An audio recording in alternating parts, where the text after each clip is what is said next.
दीपक को जलना है। दीपक जलाने से प्रकाश नहीं होगा। जब मेरा कुल दीपक ही चला गया तो अब दीपक जलाने से क्या होगा? कौशल्य, मेरा राम आ जाएगा ना कौशल्य, मेरा राम आ जाएगा। अपना राम आ जाएगा।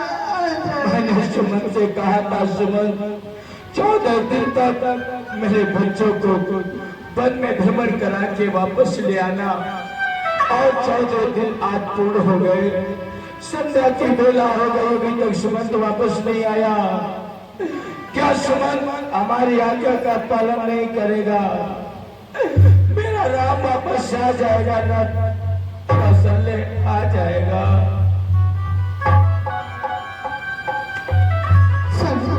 सुमन आ गए। सुमन आ गए। सुमन, सुमन, सुमन, सुमन, मेरा राम कहाँ है? सुमन, मेरा राम कहाँ है? महाराज, मैं अपराधी हूँ, मुझे दंड दो, क्षमा करने योग्य नहीं हूँ महाराज। तुम मेरे बच्चों को नहीं लाए, कहाँ छोड़ा है? मैं कहाँ छोड़ा है? सुमन, मेरे बच्चों को कहाँ छोड़ा है?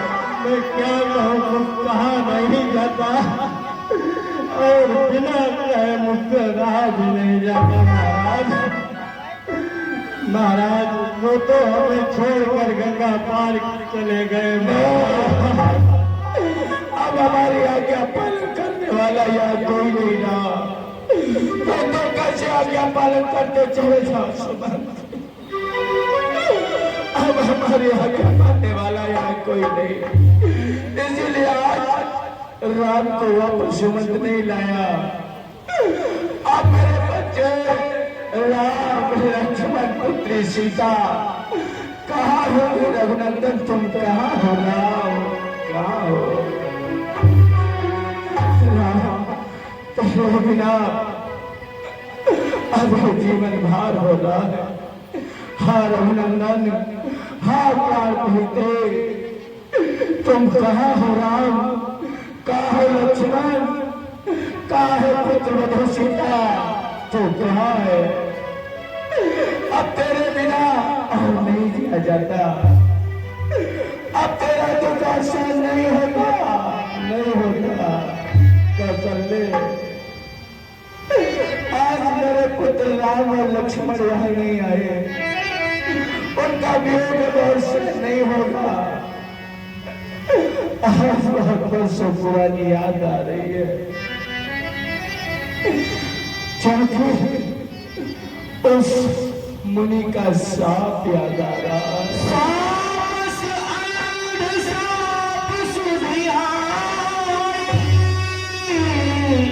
कौशल्य सब कथा सुना। वो मुनि का साप इस समय हमें अपने आगोश में लेने को आ रहा है। अब रात का वियोग मुझसे सहन नहीं होगा। अब पुत्र वियोग में मेरी मृत्यु निश्चित हो गई है। कौशल्य, निश्चित हो गई। कौन सी मुनि की साप आ रही है, हमें तो बताओ। कौशल्य, ये बहुत पुरानी बात है। जब हमारा तुम्हारा विवाह भी नहीं हुआ था, हम अयोध्या के युवराज थे। सप्तवेदी दान चलाने की क्रिया मुझे आती थी, इसकी ख्याति प्रमोद में फैली थी। मैं उसे अज्ञानवश रात्रिकालीन की बेला में भी शिकार के लिए जाया करता था। एक दिवस की बात है, मैं मृगया के लिए रात्रि के पहर गया। कुछ बनेले जीव आ गए थे जो रात्रि के पहर नगर में प्रवेश कराते थे, प्रजाजनों को छोड़ पहुंचाते थे। इसलिए मैं उनके आखेट के लिए गया। जब सरयू के किनारे पहुंचा तो मुझे कलकल की आवाज सुनाई पड़ी। हमें ऐसा लगा मानो कोई जंगली जीव जल पी रहा है, और मैंने सप्तवेदी बाण का संधान कर दिया, और वो बाण जाकर एक मुनि कुमार को लग गया। क्योंकि जब कलकल की आवाज आ रही थी, वो किसी जीव के पानी पीने से नहीं, वो मुनि कुमार श्रवण के जल भरने से आ रही थी, उसकी झाड़ी से आवाज आ रही थी। वो बाहर जाकर मुनि कुमार श्रवण को लग गया। उसकी आवाज सुनकर मैं जब पास गया तो देखा मुनि कुमार मेरे तीर से लहूलुहान पड़ा।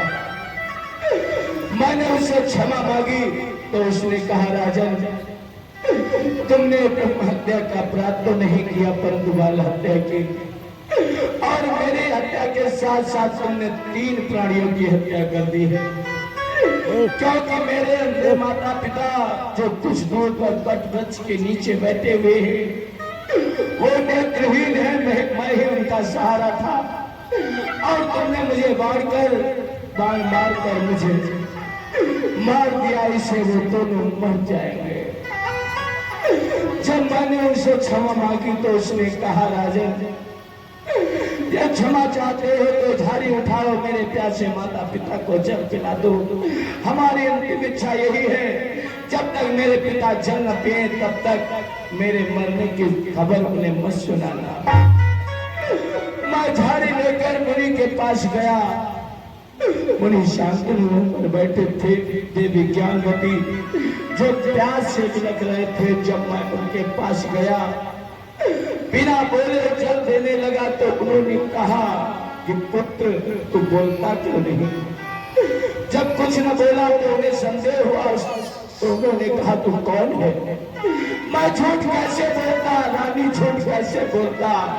इसलिए मैंने स्पष्ट उन्हें बता दिया।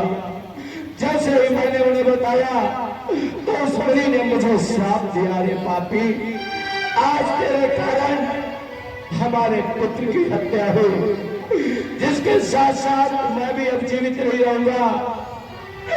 इसलिए मैं तुझे श्राप देता हूँ, जिस प्रकार से तो आज मैं अपने पुत्र वियोग में तड़प तड़प कर मर रहा हूँ, तू भी अपने पुत्र वियोग में तड़प तड़प कर मरेगा। तड़प तड़प के मरेगा, तड़प तड़प के मरेगा, तड़प तड़प के मरेगा, तड़प तड़प के मरेगा, तड़प तड़प कर मरेगा। ये कहकर उस मुनि ने अपने प्राण त्याग दिए। उसके बाद उसकी पत्नी ने कहा, अरे पापी आज तेरे कारण मेरे पुत्र की हत्या हो गई, मेरे पति की हत्या हो गई। पति ने अपने प्राण त्याग दिए। मेरा पुत्र मरा पड़ा है, मेरा पति मरा हुआ है, दोनों सब पड़े हैं, कोई अग्नि देने वाला नहीं है। मैं तुझे श्राप देती हूँ, जो तू भी मरेगा, तुझे कोई अग्नि देने वाला नहीं होगा। ये कहकर ऋषि पत्नी ज्ञानवती भी अपने प्राण त्याग दिए। आज वही दिन मुझे दिख रहा है, क्योंकि उस मुनि का शाप कि मैं पुत्र वियोग में अपने प्राण त्यागूं, और उस देवी का शाप कि तुझे कोई अग्निदान देने वाला नहीं होगा। हमारे 4 पुत्र हैं, परंतु क्या 2 ननिहाल में हैं और 2 वनवास में, अयोध्या में कोई नहीं है। इसलिए आज वो श्राप हमें आक्रोश को लेने आ रहा है। हर रघुनंदन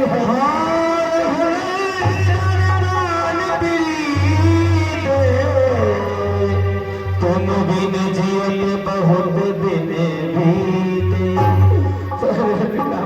दिन जीतिए राम, अब और नहीं जिया जाएगा राम, और नहीं जिया जाएगा। हाँ जानकी लखन हाल भुवर, हाथ पिहित चित चातक जल।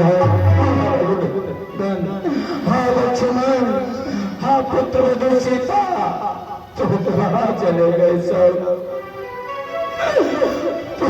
वनवास चले गए, और ये आधा का शेर तेरी मठ में बिछाने को पड़ा रहा। नहीं राम नहीं, अब ये है आपका सहा नहीं जा रहा राम, सहा नहीं जा रहा।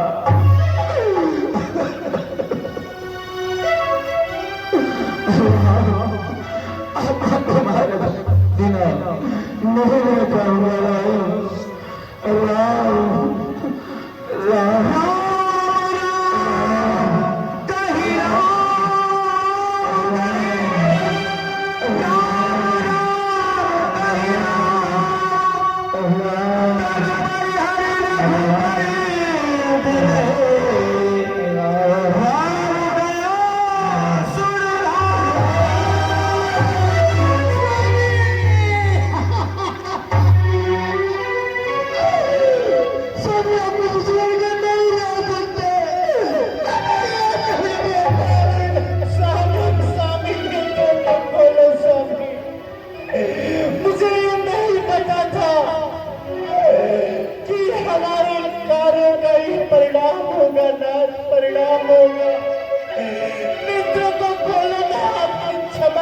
चाहती हूँ।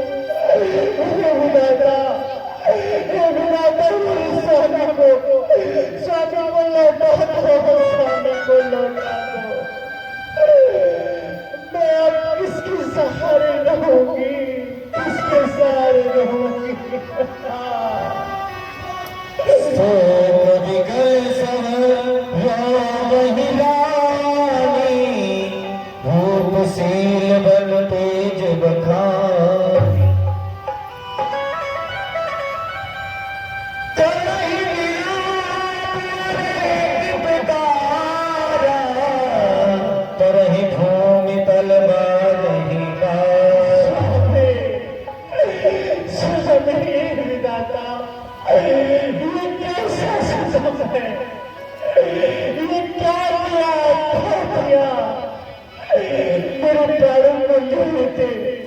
परंतु मेरे स्वामी के प्राणों को वापस कर दो। यही बिहानी आए सकल महामुनि ज्ञानी।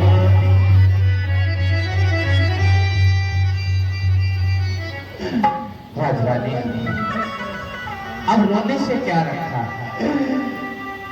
जो इस धराधाम पर आया है उसे एक न एक दिवस इस शरीर का त्यागन अवश्य ही करना पड़ता है।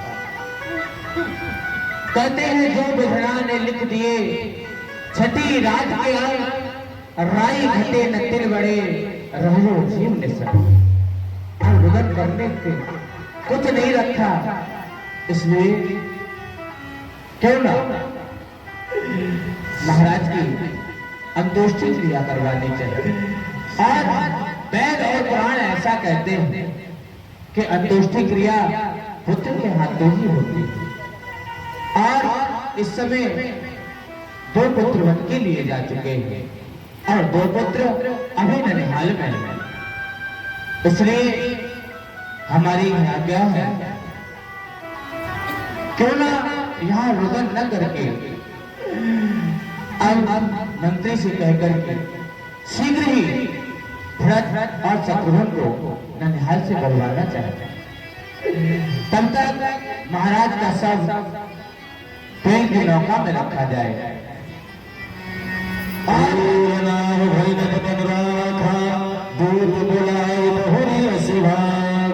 मंत्री सुमन कहिए जाओ।